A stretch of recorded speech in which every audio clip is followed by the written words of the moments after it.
Here I am today with Monique. We have got color damaged hair with breakage. So Monique has had some, let's say, a color disaster.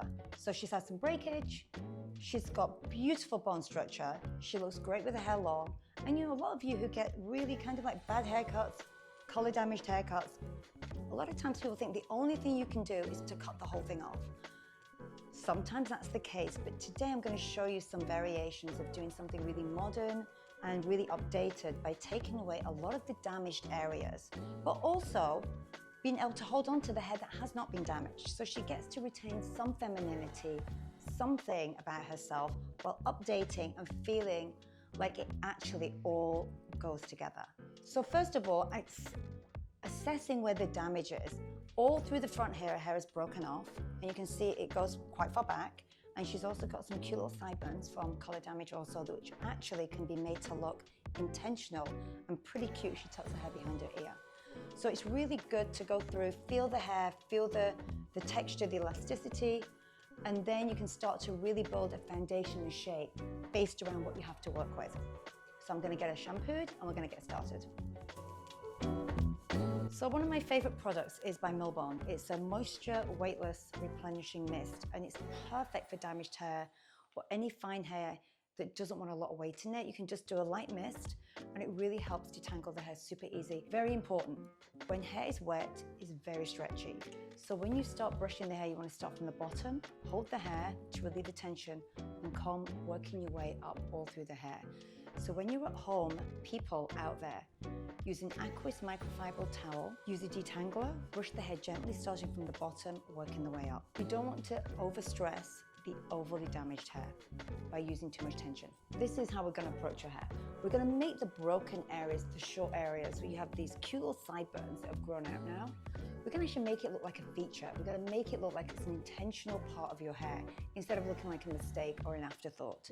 So I'm going to focus on keeping this really soft and very pretty, almost a little French and gamine around your face. And then we're going to go into the second part of the hair and I'm going to layer it and make it soft and movable, and then start to work on taking some of the damage off, and let's see what's left underneath. So it goes in stages. I'm going to start, I'm going to let the hair kind of read to me how it wants to be, and if we need to adjust it, we'll talk about it as we go, okay?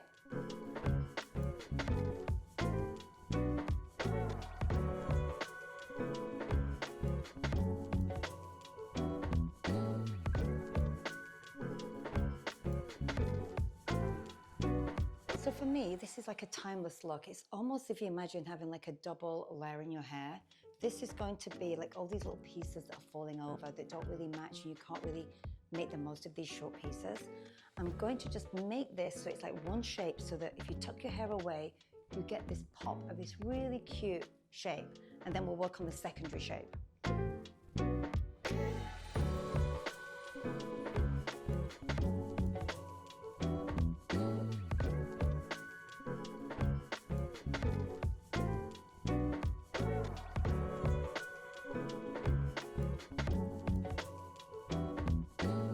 Okay, so even with this, there's no weird funky pieces falling over. Like it's almost like you can just tuck it and have it be one area.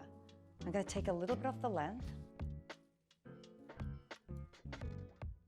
Okay, so what I'm going to work on now is taking away what I know I don't want, which means getting rid of some of the length, some of the layers.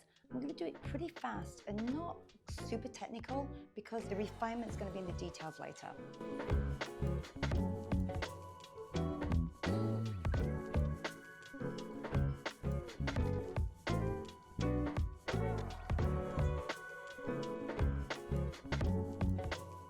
Right now you can see I've taken these top layers and I've cut them down in length.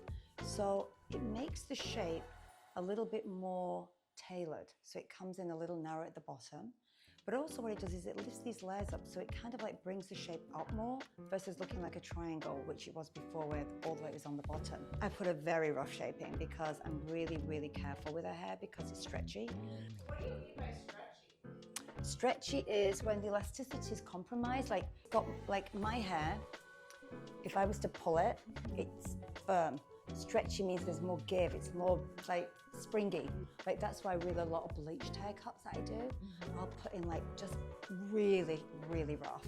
Then I'll dry it, and then that's when all my detail and all my tension comes in, because I just can't allow the hair to break. So on damaged hair, I try not to use anything with too much tension because I don't want to break the hair.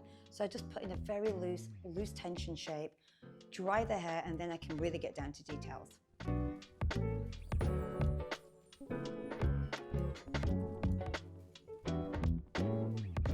Now I've got still two shapes. This is my kind of back shape, which I did very rough. So I'm going to start breaking all this up now. So it's not going to be solid. It's going to be much more shattered, falling over the top. But I'm loving the kind of like, ooh, little peepee boo underneath there. It's kind of like really cute. So I kind of like the fact that it's this kind of double, almost like two bangs, like one bang and then the next shape falls over. So now it's about marrying the two shapes together a little bit more.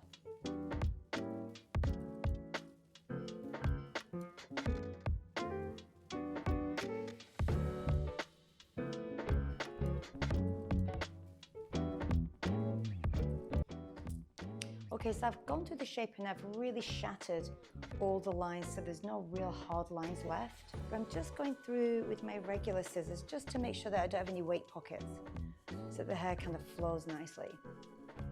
Fortunately for Monique, her hair, the short bits lay down really well, so it does not look as aggressive as it could. Say you had texture in your hair, which is a godsend. And I'm using the light behind to see where the light and dark is, so I can see where the weight is.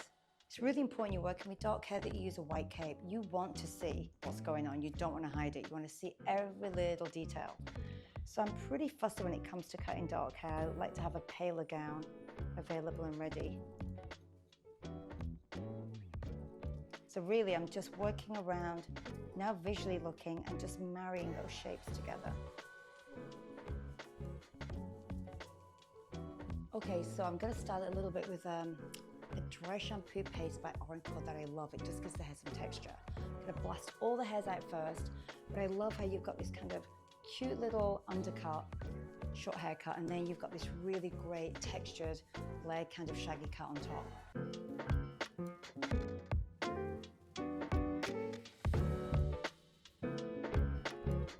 So one of my favorite products, when the hair's kind of really clean and you want to make it look a little gritty, this is by Oracle. It's called Badlands, and it's a dry shampoo paste. You want to put a little dab on your hands, emulsify, and then you can just start to kind of work it through the hair.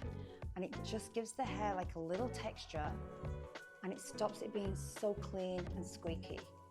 So you just want to kind of finger through the hair, and you can kind of work out which pieces you want to accentuate using in the palms. The motion I say for this is a little bit like scratching for ants.